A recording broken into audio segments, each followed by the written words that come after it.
Hey there, welcome back to another Business Freedom Podcast episode. And this is the good, bad, ugly edition of the podcast. My name is Lars Hedenborg, the founder of Real Estate B School. And really this is for me just to share, some of the lessons that I've learned in building businesses over the last decade or so. And some of the failures, some of the things I've done right, really some ranting I do on this. And today I want to dig into one of the things I'm probably most passionate about, and it's the fact that we all are given the same amount of time, and it's this just productivity, right? What kind of decisions are you making with your time? In this day and age, it is ridiculous how much stuff we have coming our way.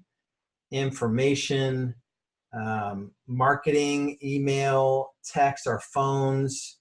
If you're running a real estate team, you've got, and you're probably in production, you've got buyers and sellers, you've got lead generation, there is an infinite amount of stuff coming your way. And my goal during our time together on this podcast is to help you drastically re-engineer your relationship with time.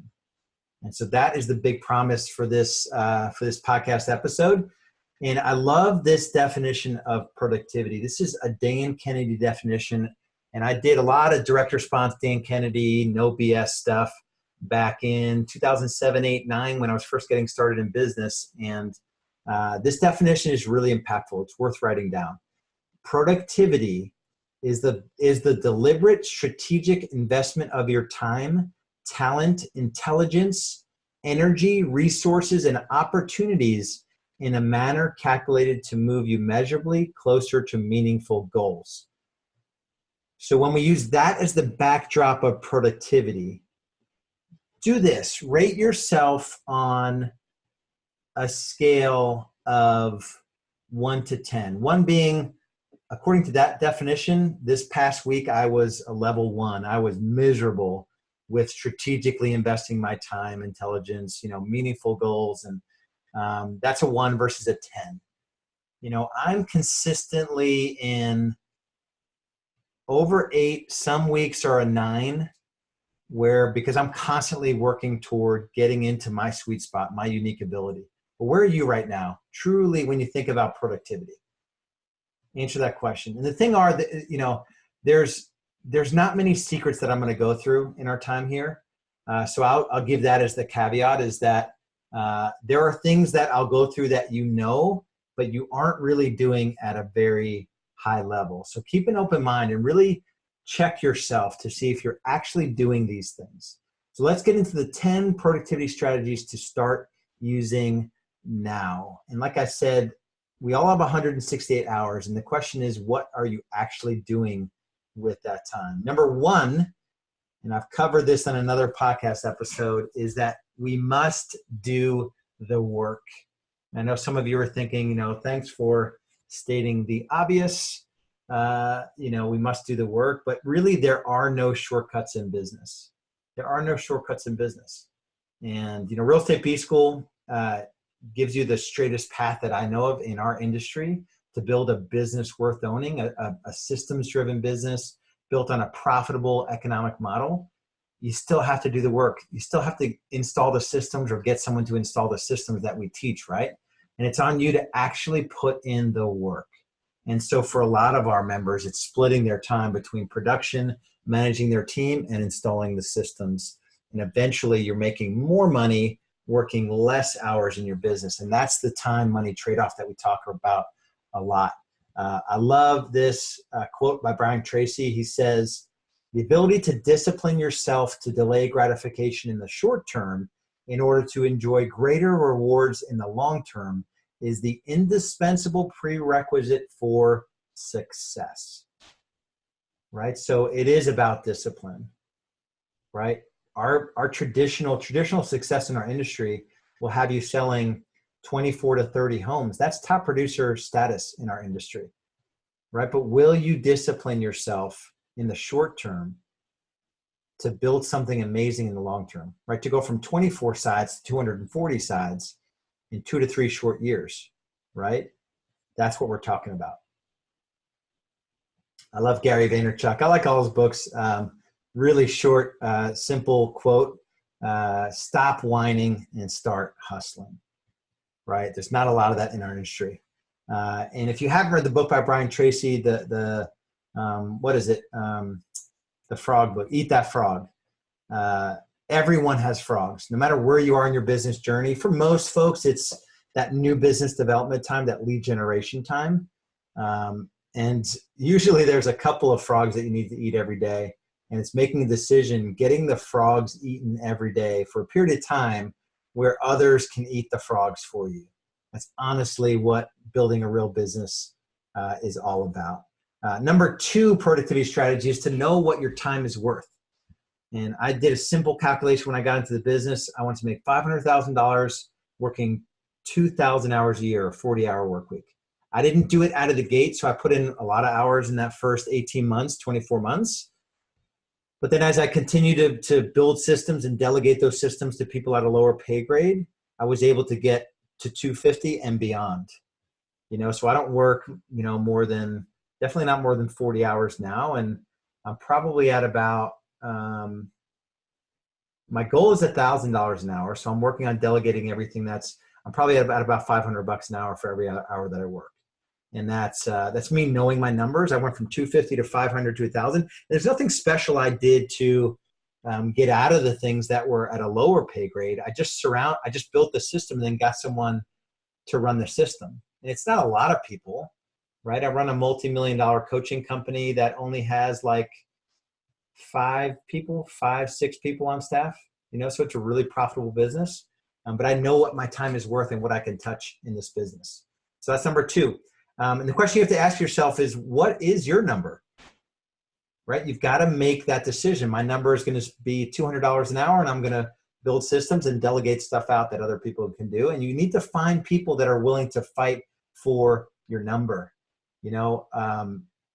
Oftentimes, if you're looking at the visual version of this podcast, there's a picture of a guy with his feet up on a desk with 2 middle fingers up.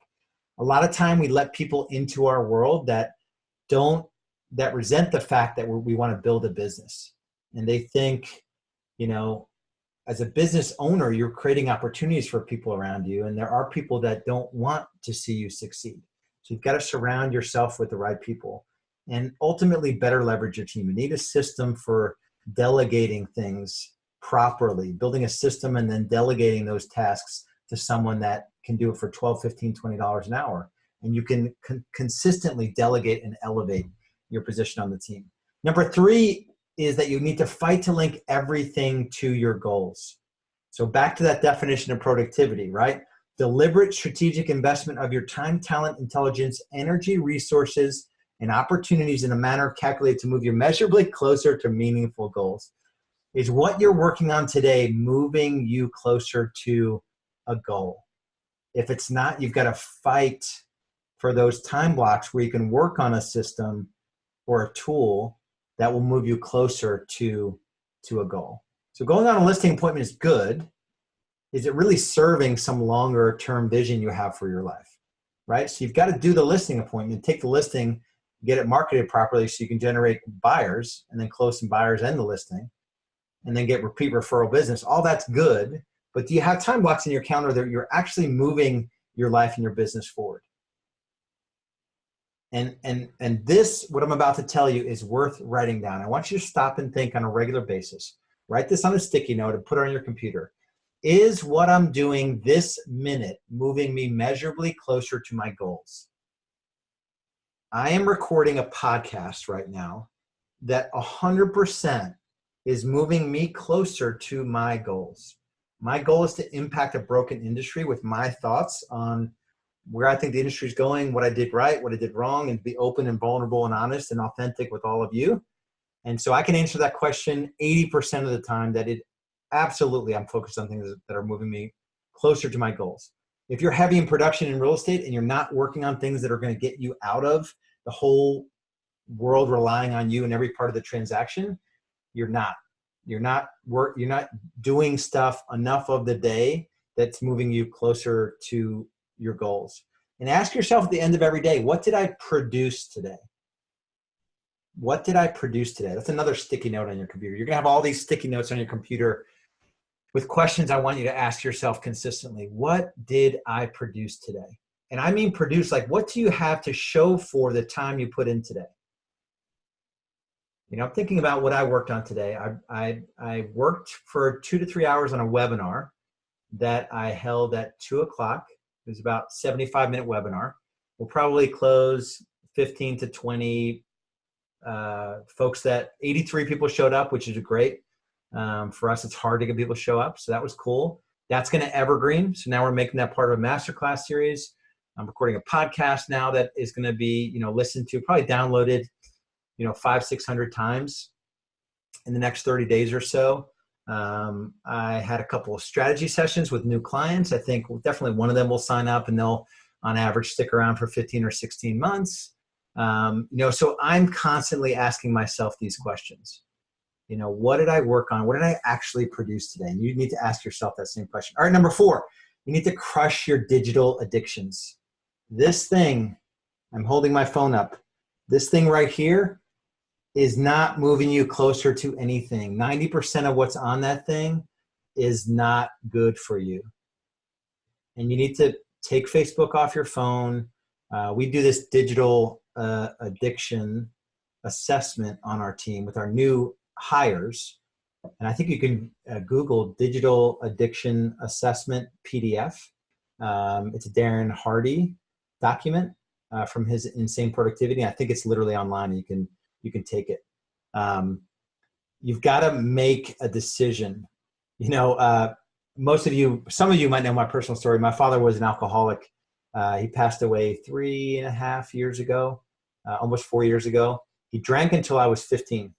And, he was in AA from 15 until he had a stroke in whatever, 2000, I forget the year. It was 5 years before he passed away. And 12 steps, right? Addiction, right? How do you, Alcoholics Anonymous, NA, Narcotics Anonymous, like it's literally electronics, your phone, are as addictive as a substance. They're just generally more accepted.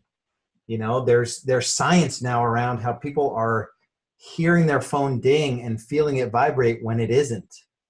It's a crazy addiction. And so you've got to figure out a way to get out of those things. Very little value in Facebook, ESPN, email, like there's not a whole lot of value in it. You've got to figure out a way to use your technology profitably, right? So when I'm on Facebook, it's to serve existing Real Estate B-School members and to serve folks that are in our greater community. When I'm on a Zoom meeting or recording something, it's to serve. It's to do something that will impact the industry and people will be drawn to Real Estate B-School. One thing that I'll say is that I use Inbox by Gmail. So some of you aren't at the point where you can leverage out your email, but Inbox by Gmail is something worth checking out. I generally end the day with a 0 inbox, call it Inbox 0. And because the cool feature of Inbox by Gmail is that you can snooze emails and it's really super nimble, and you only have to spend like 15, probably I spend 30 minutes in email, and I'm able to triage emails super quick. And so something to check out. Number 5 is you need to stop got-a-minute meetings. So if you have a team and your agents are constantly like little birds in a nest, like waiting for you to feed them or give them advice, or you've got to stop that behavior. Building a team adds complexity. So if it's you and 3 other team members, so there's 4 total, there's 6 lines of communication. If there's you and 4 other team members, adding 1 person, the lines of communications go from 6 to 10. If you go to 7 team members, which is a small real estate team, it's you, an admin, maybe you, 2 admin, and 4 buyer's agents. You could probably do about 150 sides with a small team, 7 people. So there's 7 people, there's 21 lines of communication. So you go from 4 people to 7 people, your lines of communication go from 6 to 21. If you have a team it's 14 people, it goes to 91 lines of communication. So you've really got to figure out a way to hold the highest level meetings. We call these level 10 meetings, where you've got an agenda, you've got this cadence in your team where everyone is communicated with, and you're making the business better consistently. We've got a process for that. I'm not going to dive into the process, but you've got to think about the complexities in business as you add people, even just in the confusion of communication. Number 6 is that you have to stop multitasking. There are definitive studies about multitasking, and studies of workers and how much interruptions sabotage their productivity. I won't go through the exercise, but there's this multitasking is worse than a lie. If you Google that and you go through that exercise, I'll have you do that. Just Google multitasking is worse than a lie exercise. And basically it goes through writing out multitasking is worse than a lie, and then writing out numbers 1 through 27 under it, timing yourself for that exercise, and then timing yourself to write M1, U2, L3, T4, I5. And so you're switching between the numbers and the letters. And generally it's about 3 to 4 times less productive to switch tasks. So multitasking is not an actual thing. You can't do 2 things at once. You can switch task, and it kills your productivity. Make and use lists. You've got to figure out a way. One of the things we do really well at Real Estate B School is we have a productivity system, a way to capture things that go on in lists, to prioritize. It's our business freedom planner. And basically we have you live in this 90-day world where every day of every week of every quarter, so 13 weeks in a quarter, 4 quarters in a year, 3 years in a 3-year picture. So we help you build out this 3-year plan. We have you a way to sort of work through and capture important things. And so it doesn't get you off track, but it still gets captured. Number 7, you have to master your morning. You have to figure out a structure for your morning where you set the tone for your day every day. This is one of the 66-day challenges I took on. If you're watching the video version of this podcast, you can see a really big board. That was my 66-day challenge board. I still have it, where basically for 66 days, I took the challenge to wake up at 5 a.m. And, from about 5 to 6:30, I had alone to do, read my Bible, serve my physical body through some kind of green shake, and then move my body, and getting into some sort of cadence and some sort of predictable rhythm in the morning. To be a high performer, you've got to figure out a way to do something like that. I've gotten away from it. I still have that time in my day to be able to still have that 90 minutes for myself before my day starts. But I really encourage you to take on some kind of challenge. And then number 8 kind of goes along with it, is time blocking. I know a lot of salespeople are very unstructured. You've got to figure out a way to make a decision on what has to happen every day. And, on our team, we have, very distinct time blocks. 8 to 11 is new business development time. We call it protected time. It's 50 minutes on, 10 minutes off for 3 hours. So you're 2.5 hours of new business development time, where we focus on dollar productive activities. In real estate, we get paid literally for 4 things. And you can write this down. The acronym is PLAN, prospecting, 3 hours a day, lead follow-up, 1 to 2 hours a day, appointments, right, with new buyers, new sellers, showing appointments. Even that is arguable that you can outsource that pretty easily. And then N is negotiating deals, contracts, not really repairs. You should be able to get a licensed assistant to handle repairs for you. So you have to PLAN as much as possible every day. Along with that is become fanatical about prospecting. There's a really good book called Fanatical Prospecting by Jeb Blount, Blount. We make it required reading for everyone in our agent incubator program. So they've got to read the book out of the gate. It's another high-level sales manager, high-level salesperson turned really world-class sales manager.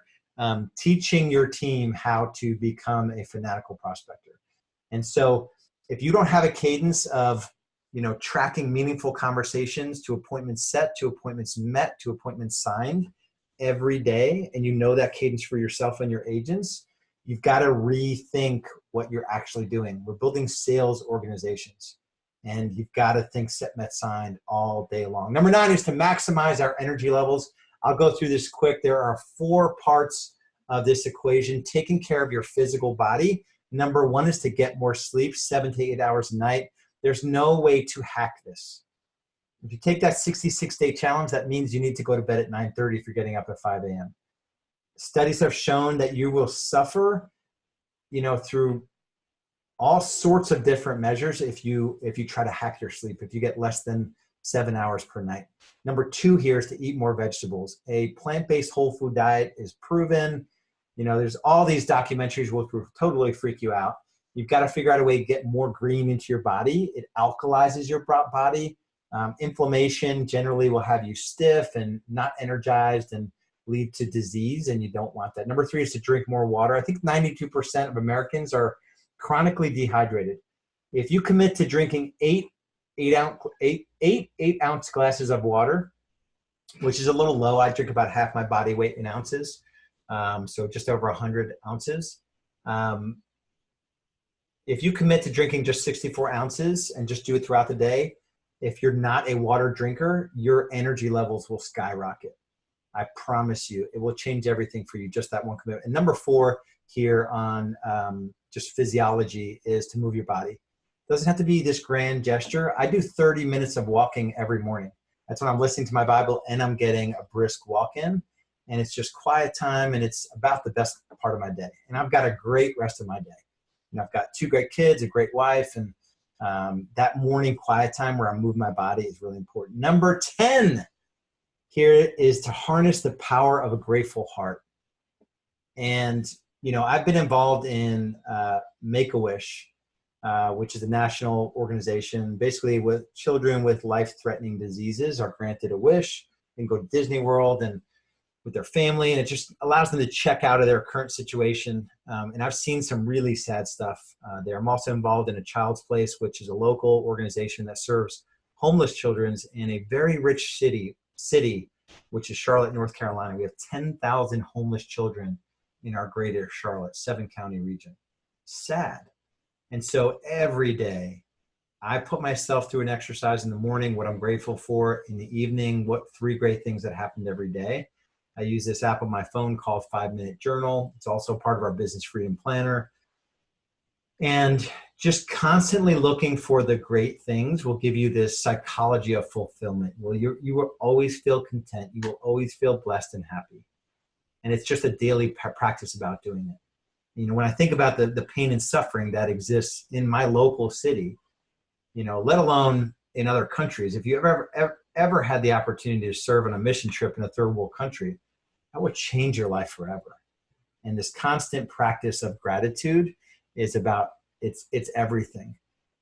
There's this concept called the gap where, instead of looking back on everything we've achieved, we tend to look forward at what we haven't achieved or what others have achieved or what others are posting on Facebook, this ideal that we may never achieve.